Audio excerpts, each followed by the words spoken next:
Hey, welcome everybody. I'm Jeff Dudan. We're on the Unemployable Podcast. This is Franchise Fridays, and today we've got a very special guest, Mr. Michael O'Driscoll. Welcome, Michael. Hello, Jeff. Great to be here. It's great to be here with you.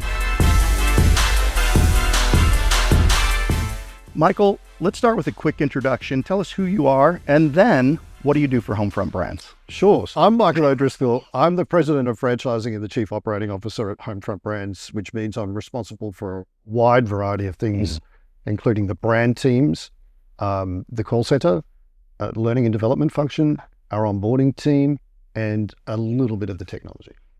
Outstanding. And we're thankful that you are. How long have you been involved with franchising, and can you tell us a little bit about what led you to it? Yeah, sure. So it's a long story, but I've been in the franchise sector for 38 years in 4 different countries.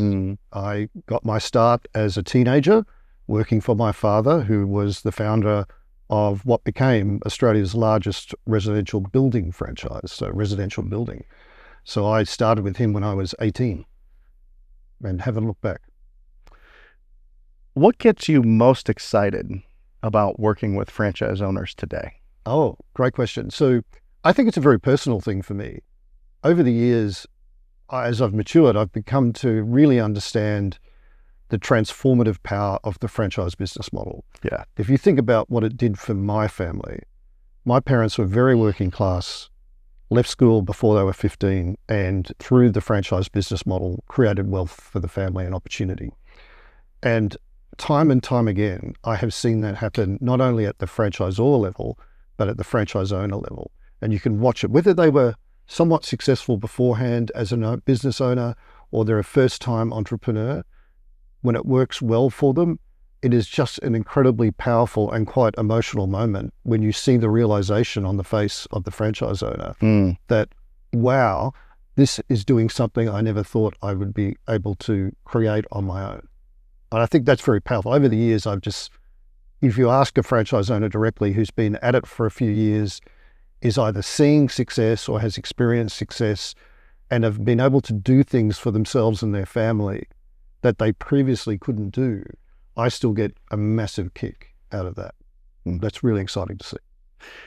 Starting with your father's business, and then you had a long career in businesses like the largest global courier franchise system, a business that would have been similar to a Home Depot in New Zealand. And then you also worked for Citibank on the lender side. Can you just touch on a little bit more of your experience?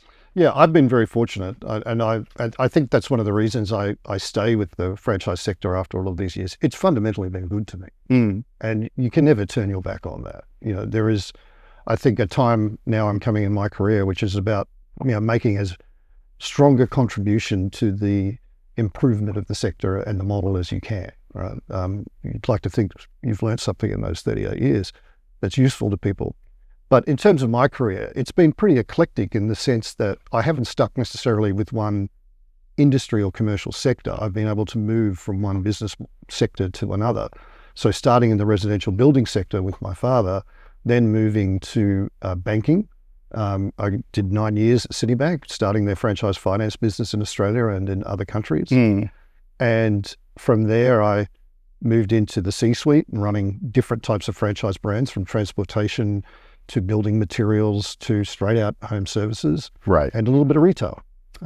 So I think, again, that's been a part of why I've been successful. I haven't been just stuck in one channel or business sector, and I've been able to operate the franchise business model across several sectors. So it's been an interesting ride.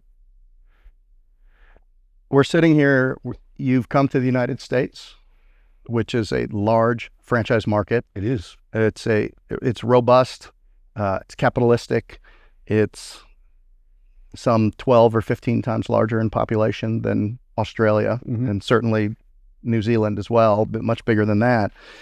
Why would somebody today in the States get involved in franchising?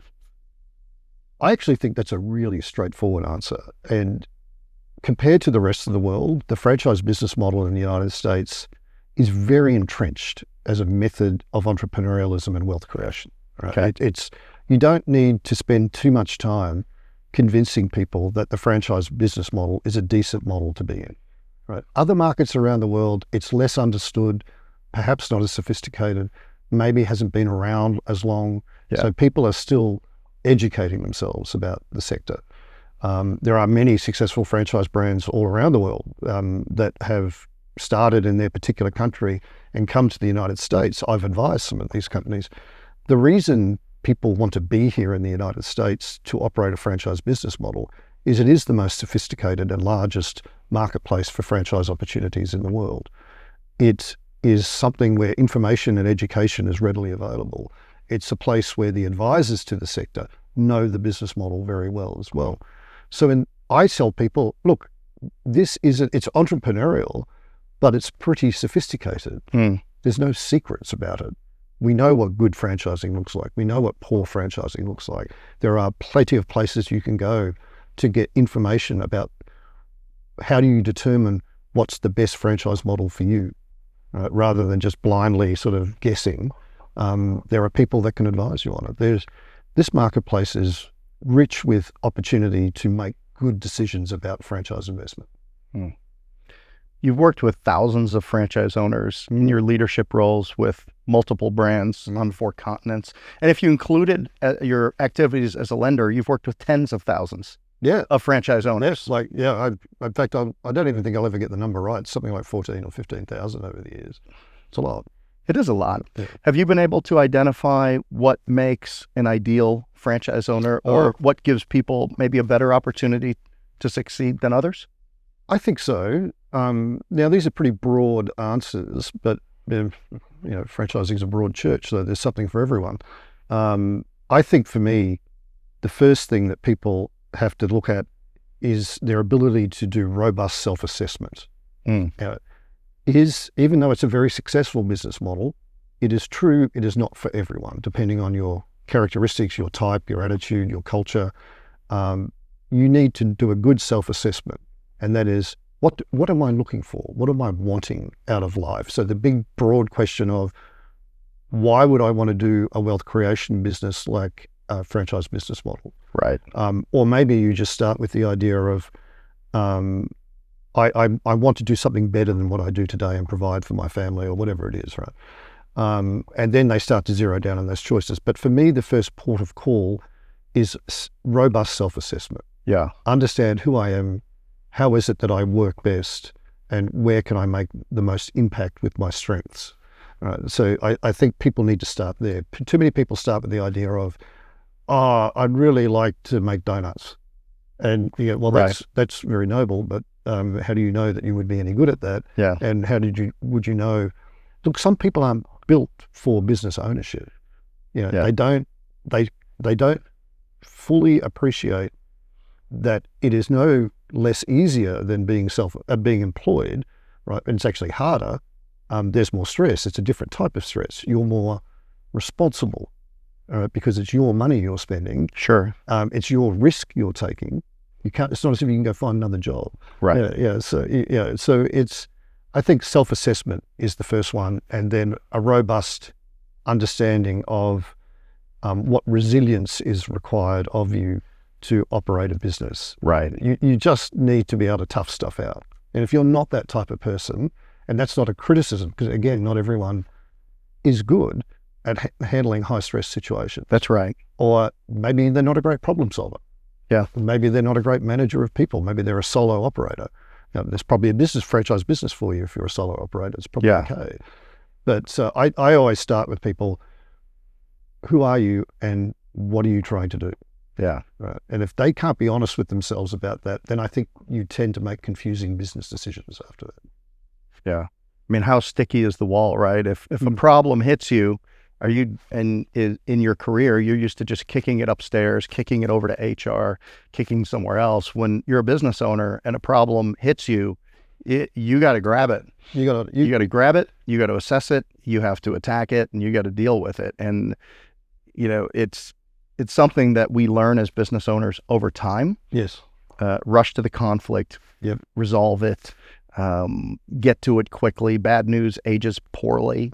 But if that is an offense to your soul and you don't like to do it, then that can be very it can wear on a new business owner. I liken it to being like, what's your level of accountability? So I liken it to like, it's when you get married, it's when you have children. It's another level of accountability. Right. It's no longer necessarily just about you. Right. Yeah. So, and owning a business is, you might enjoy the benefit of the outcome there if it goes well, but ultimately you're going to be more accountable than you ever have been to yourself, your family, your customers, and your team members.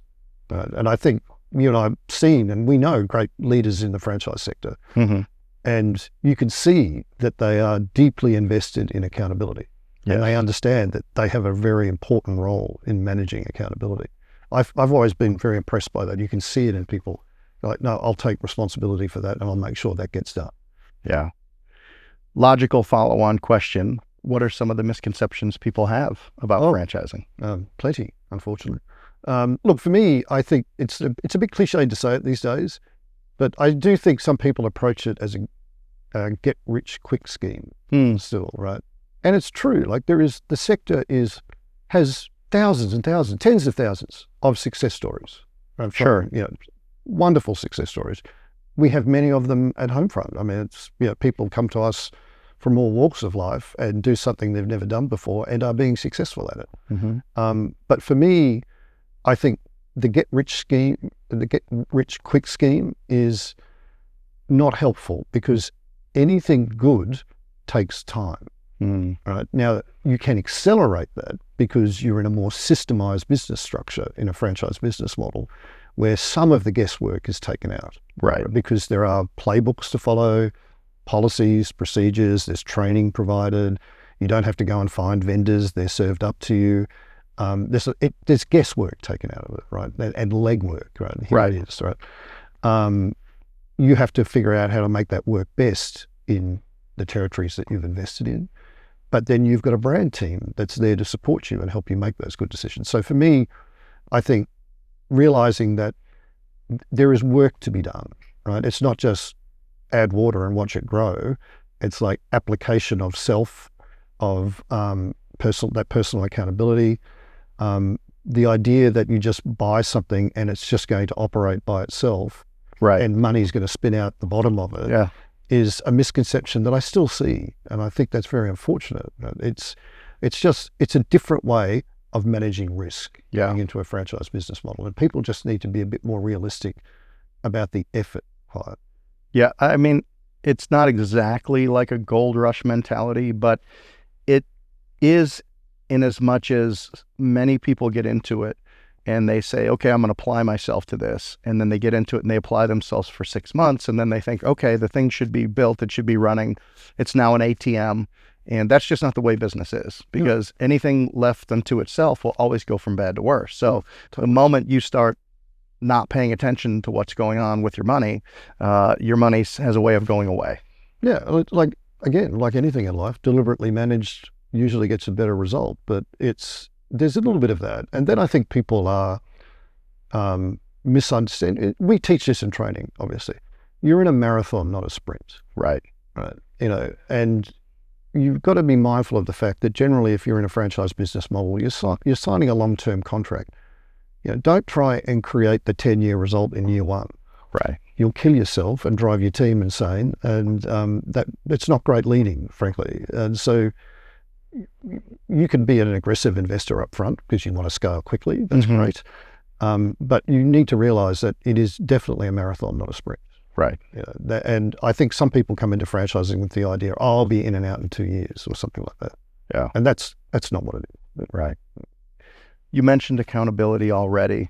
What are some of the other common mindset shifts that franchise owners need to be prepared for in their first year? The first one is, we've already spoken about accountability. The second one is, how am I going to lead?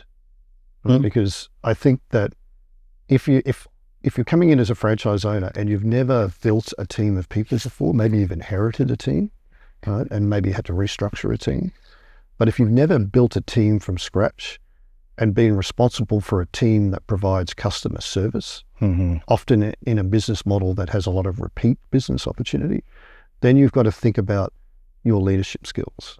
because our most successful franchise owners are business builders in the true sense of the word, in that they know out of the gate, I'm here to build a team that's going to run a great business, do the right thing by the customer, and I'm going to train them and mentor them well.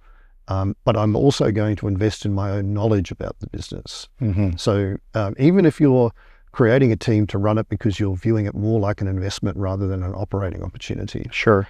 You still have to come to the training and educate yourself about how the business works, so that when you're measuring your team, you understand what you're measuring, and you understand when they may be telling you things that aren't exactly accurate. Yeah. One of the business building analogies is you need to give away what you know the best. Yeah. So if you don't understand the sales process, what good sales looks like, you can't tell whether your salespeople are doing a good job or not. And you have to go from sales to production to every aspect of the business.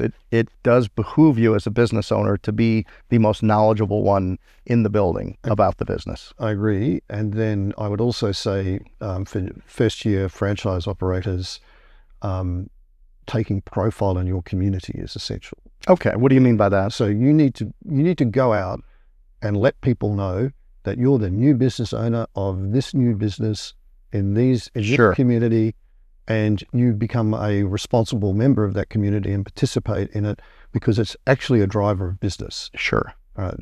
We talk about it here. We train people on the 90-day referral plan.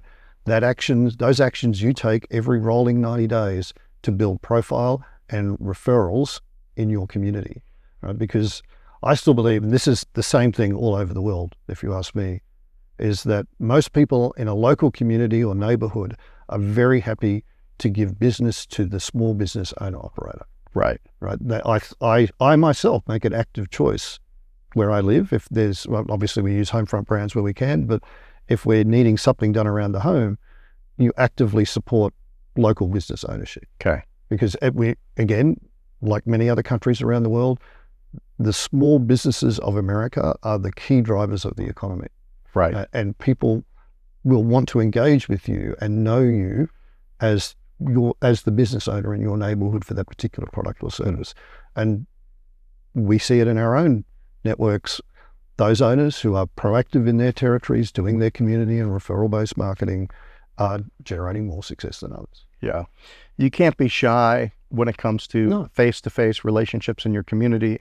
And then with the internet, one of the things that is most important now, and especially going forward as these large language models rolls out and people are doing more search on AI type platforms, is this concept of authority. You need to be the representative authority for your service line in your geography online. And there's specific things that we're working with our franchise owners to do. That's right. To be that authority. But if you're going to be a wallflower, it's not a good time.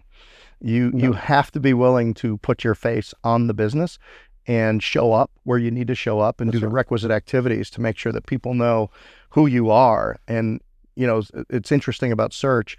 Search is evolving very quickly now, again, because more people are searching on these AI platforms, whether it's Claude or Grok or Gemini or Chat, all of these platforms. Yeah. And, you know, it's the essence of who's behind a business is what is actually emerging in the searches. That is true, but the great thing about all of that technology, particularly social media, it makes it actually pretty straightforward to build profiling. Yes, it does. And we have many of our owners, you see, like some top rail fence guys sit in their truck in the morning if they're going out to do estimates, and they offer and impart some knowledge around permitting, if it may be required in their county. And it's like a couple of minutes at the camera. Yeah. But if you do that every day or a few times a week, it is actually not that difficult to build that profile in your community. The tools are great. They're all there. Yeah. Now, some people are a little generationally challenged by these tools sometimes, but again, there are plenty of people in our Homefront family that will help you do that. Yes. And I love watching them. You see it across all of our brands, whether it's top rail or temporary wall systems, photos of owners on job sites, talking to real customers, doing installs, turning up at the local chamber event, coming to look, even if it's just sponsoring your kids' local sporting events, Sure. these are important community-based activities that over time people notice and actually you get respect for because you're showing up. Yeah. Yeah, it's important. It's no good to be the absolute authority in something if nobody knows about it. You got to tell them. And these days, I do believe that the more information you give away, the more that comes back to you. Because for sure. People over time go, look, you're not asking for anything, you're just educating. That's right. But eventually people will remember that, and because you're not trying to close a deal every time you open your mouth. Right? That's right. You're just like, look, I'm going to tell you what I know. Yes. And if that builds credibility or trust with you, maybe I'll get the opportunity to do business with you at some point in the future. Yeah. It works. Just works. You've been a part of many great franchise brands and franchise platforms. What differentiates a good franchisor from the great ones? Well, first of all, good intentions are a good starting point. That is, yeah. The realization, I've spoken about this a little bit philosophical, this one. A good franchisor is one who understands that they're doing it to share the profits. Now, a franchisor needs to make money and franchisees need to make money. Yes. Right? They're not mutually exclusive. You cannot have one successful without the other. Right? So it's incredibly important, I think, you find, if you're looking at franchise opportunities, a franchisor who gets the fact that this is a shared endeavor. Yes. Right. Now, I'm doing it because I need to make money. You're doing it because you'd like to make some money, but we're going to do it together. And you're looking for people that really understand and practice collaboration, consultation, engagement, joint decision-making, consulting wide bodies of franchise owners for opinion before important decisions are made is vital. Unfortunately, there are many that still don't do that. They think because they're the franchisor, I've got to make all of these decisions. That's a mistake, because you need to realize that the collective intellect of your franchise network is very powerful. Yeah. And I've seen too many franchisors underestimate that intellect and not tap into it.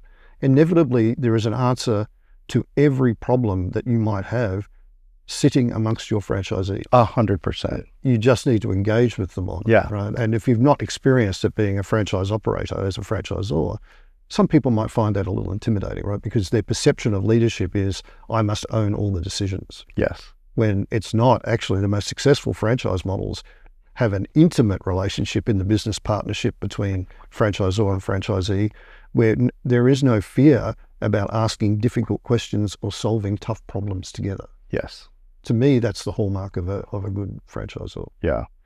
If engagement and adoption are the hallmark of great, agile, successful, healthy, growing franchise systems, then collaboration from the franchisor to foster engagement and adoption is kind of the jujitsu of franchise management. Very much so. Yeah. And you have to use all of the collective strengths of the entire organization, and you have to unleash the thinking power of the organization. That's not abdicating your responsibility, though, as a franchisor, right? Because ultimately the buck always has to stop somewhere. That's right. And besides being incredibly consultative and collaborative, ultimately a franchisor is also a custodian of the brand. Right. And they have to do things and make decisions in the interests of the integrity of that brand on behalf of all the owners.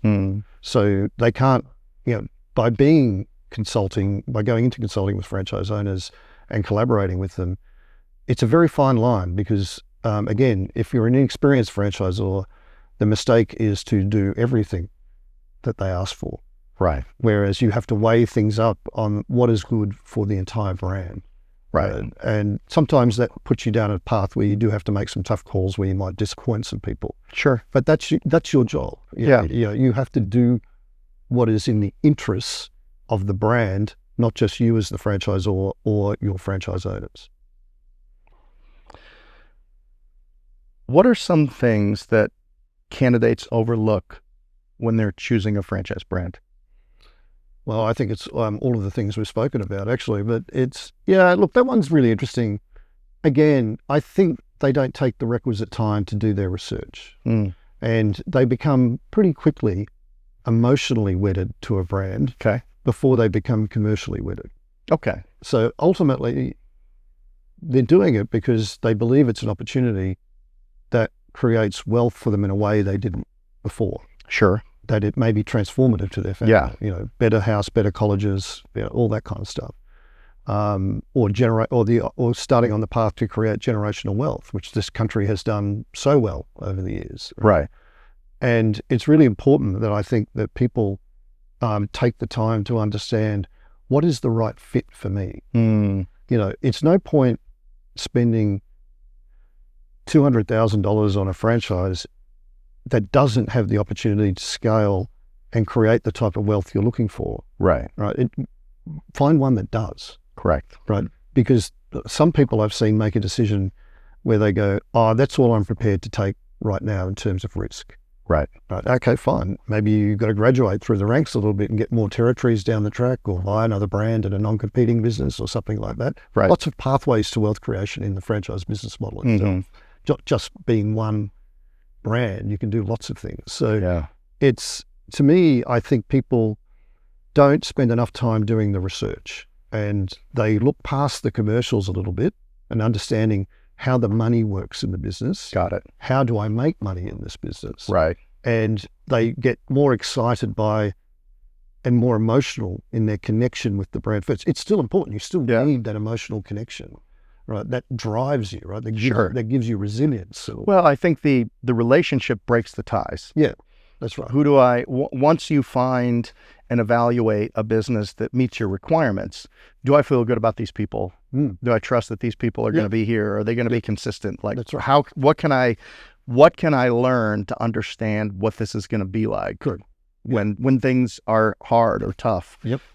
Because people show themselves when things are difficult. Yeah. You know, how are they gonna do in a scrum? Yep. That's exactly right. Yeah. It can be an ugly mess, but beautiful to the eye of the beholder. Yeah. Well, you got to pull together, you know, when there's a challenge in the marketplace. Look, business isn't static. No. It's very dynamic, and we face challenges in the marketplace together. Always. I think that's one of the powerful things about the franchise business model, though, at the end of the day. And you've heard this term before. You're in business for yourself, but not by yourself. Now, that's an old-fashioned term in franchising, but I still think it is one of the fundamentals of good franchising. It is. Right. And I, as a franchisor, enjoy collaborating with franchise owners. And we're very fortunate at Homefront because we've got some smart operators out there. We do. With some great backgrounds that help us solve challenges. Yes. We have an incredible group of franchise owners. Terrific. Just fantastic. I would have never imagined the caliber of the individuals that we have been able to work with. Well, without offending all of my franchisee friends from the past 38 years, I will say that this is by far and away the most capable group of franchise owners I've worked with. Yeah. Brands. It's been really impressive, actually. It has been. Yeah. Is there anything about Homefront Brands that people maybe don't know on the surface, but maybe they should know a little bit more about? Yes, I think, and it's easy for us to say because we're very close to it, but for me... We're great. Yeah, we're unbelievable. That wasn't so hard. That wasn't so... No, I don't think people really understand how deeply we think about things and care about, like, we really want every owner to go well. Right? We do. We didn't come into this, all of us, all these old crusty ones that we've got in the brands with lots of experience. We didn't come into this thinking we'd be in and out of it in 5 seconds. We knew it would take time. Yes. Right. And we made a commitment, not only to ourselves, but to our owners that, we'll make mistakes, but I think we've proven over the few years that we've been operating now that we will always muck in and correct it. Right. Right. Without recrimination or hand-wringing or why is it this way? Okay, that's not working. Best thing in the world. Let's just fix it. Right. Right. Let's not dwell on what was happening. Here's the solution. And you've used that expression, rush to conflict. Yes. All that kind of thing. I think we do that better than a lot of others. I think we certainly try. We try, but I think we do it really well. So people, I don't think, will ever fully appreciate, and largely they don't need to, right? Because, they're here for the outcome at the end of the day. But the level of care and concern that we have. It's probably some of the highest level of thinking I've seen in some time, actually. And I think it's cultural. Yes. Right. But at the same time, it's necessary in the day and age we live in, when people are getting a little bit hazy towards one another too quickly. Yeah. Right. You just need to sit back and say, how can I help you? We've lost our manners as a society in a way. It's a bit disturbing, frankly. Yeah. I'm not saying we should go back to Victorian times, but No. we could probably practice a little bit more decorum from time to time. Somewhere in the middle. Somewhere in the middle would be great. Fair enough. Yeah. Do you have a favorite success story that you could share from a franchisee, either past or present? Oh, wow. There are tons. I'll tell you what, I was sitting in little old New Zealand. There's one that always comes to mind. And there was this guy who bought a residential building franchise, not the one my father had, but another one in New Zealand. It was actually started in Queensland, my home state, around the same time my dad started his business. So it's coincidental. They're in New Zealand. And I was at the New Zealand Franchise Awards dinner one year. And I happened to be sitting at the table with some finalists, and they were a regional franchisee in this brand for the northern part of Auckland, I think a fast-growing area of New Zealand. And it was a husband and wife team. They put absolutely everything on the line to go into it from their corporate jobs. Yes. And they'd been at it for 8 years. Had a great run, right? Had done really well. And I like to ask this question to all new franchisees I meet. I said, so has this delivered for you beyond your expectations? And I just don't say anything else. And if there's silence while they think about it, I don't interrupt it. I just stare at them and I wait for the answer. And they basically said, I had no idea that using this business model, I could do what I've done to my family, in the sense of my wife doesn't have to work, even though she works in the business with me, she doesn't have to. My kids go to university in a way that they're not in debt. Yes. And I've got my parents sorted. It became he got quite emotional. It was I don't think he actually had ever been asked that question before at that time. And that's what became clear to me. And I said, just out of interest, has anyone ever asked you that question? Or have you stopped to think about it? Because the 8 years has rushed by pretty quickly, right? And he went, yes, it has. And I actually hadn't stopped. And his wife was crying, getting emotional about, yes, as they were reflecting on that journey and what it actually had done, because they were just on the ride, right? Yeah. And you and I talk about this a lot. You have to take a moment to pause and reflect on what's been happening to you and be grateful for the good things. Yes. Right. So I think now that I talk about them, I must reach out to them again and see how they're going. And there are lots of stories like that. But then there's also stories of people who were experienced business owners or who owned a franchise before, and they come to us and they tell us time and time again, and it's going to sound pretty cheesy, but I came because I believe in Homefront and its vision, and you are just great people to deal with. And when you get unsolicited comments from your franchisees about your team members that report to you, who go out of their way to say, in our monthly surveys of owners, they say, shout out to, Dylan, shout out to Kevin or something like that. We didn't go chasing that. Right. They come to us and tell us. That tells me our people are absolutely doing it right by the franchise owner, because without sounding unkind, it is not always compliments you get from franchise owners. So, but when you get those unsolicited acts of kindness, I call them, it's really encouraging. It is. Everybody needs that. We're going to do the work regardless. Exactly. And we will always do our best. The next 3 to 5 years in franchising, so much change going on right now with the advent of AI across all business. What do you see in franchising for the next 3 to 5 years? Any trends or any opportunities that will be different than they have been in the past? Okay, so here's something that I think will continue, and that is, again, I've used the expression before, the franchise sector is a broad church. There is literally a business model for everyone. Sure. You just have to do the homework to find the one that suits you. Right. Now, whether you want to be a man in a van or chuck in a truck, you call it in the United States, or guys in tights hanging lights. Yeah, not my favorite one. Yes. You won't. That's our new brand. That's our new. Don't tell anyone. That's guys in tights hanging lights. Cut that. We've got our first 50 franchise owners. Yes. Fantastic. No, what I see is there'll be still mum and dad operators who want to change their life. Yeah. Through owning a couple of territories and maybe building on that over Right. time. I see, and I'll start with the ownership level. I see the continued investment by successful franchise owners in other franchise brands. And I certainly see private equity companies interested in buying successful franchise operators' businesses. Yes. And scaling those, right? Because when I talk about earlier the franchise sector in the United States being very sophisticated, this is one of the reasons why. Private money wants to own it because they know it's a good business model. Right. Right. It used to be PE only bought enormous firms, companies go publicly listed, whatever it was. But no, they want to own high quality small business assets. Right. That serve great markets, that have a predictable financial performance. Yeah. And want to, and still have a scalability to it. Right. So that's what I see happening at the ownership level. There's something for everyone still in this wonderful broad church called the franchise sector. Mm-hmm. And then I see what every other sector is facing, and that is the rapid changes in technology and how that affects business. It is both inspiring and concerning, and making sense of it helps you eliminate the stress around it. So what I like about Homefront is that we are deeply vested in pursuing AI for the benefit of the owner.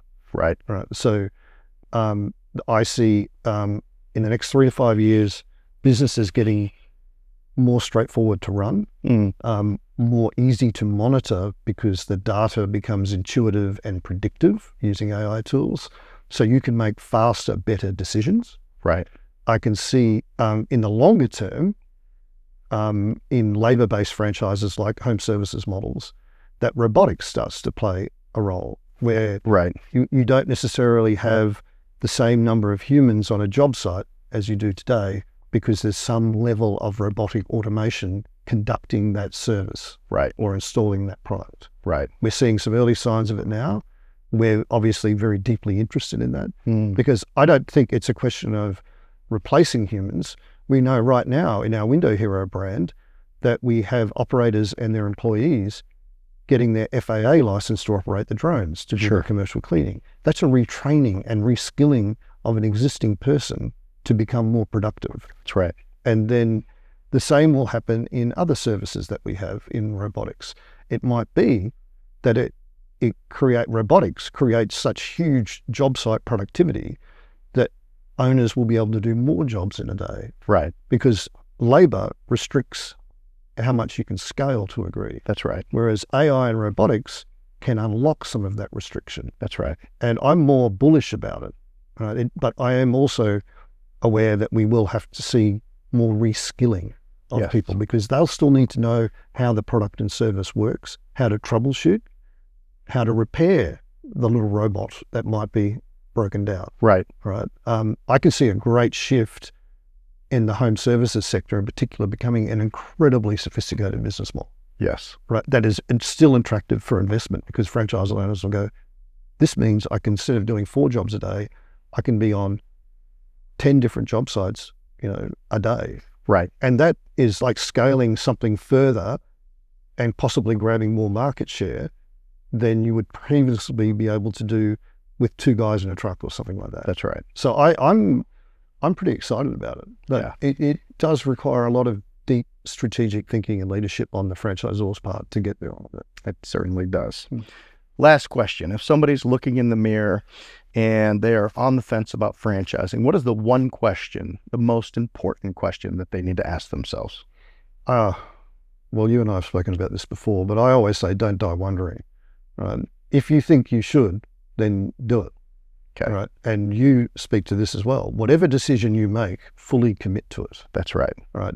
Do not come into a franchise business model 70% of the way there, because you'll get 70% of the result. That's right. Well, or maybe, or less. Or less, right? Yeah. And you'll always be disappointed. Yes. Right. Think of any time in your life when you've been successful. It is because you applied yourself 100% above what was necessary to get there. That's right. Right. And you did it because you believed in it. Right. Right. And belief and a little bit of self-confidence go a long way towards being successful. Right. Because it's a hard thing to do. So if you're sitting on the fence and you're wondering whether you should, I would ask you to look in the mirror and ask yourself this question: what is stopping me from creating a better future for myself and my family? And then examine that and make a decision around that. But whatever decision you make, 1,000% commit. Follow-up question: am I committed? Yes. Michael, this has been amazing. Love it. Thank you for being on Franchise Friday.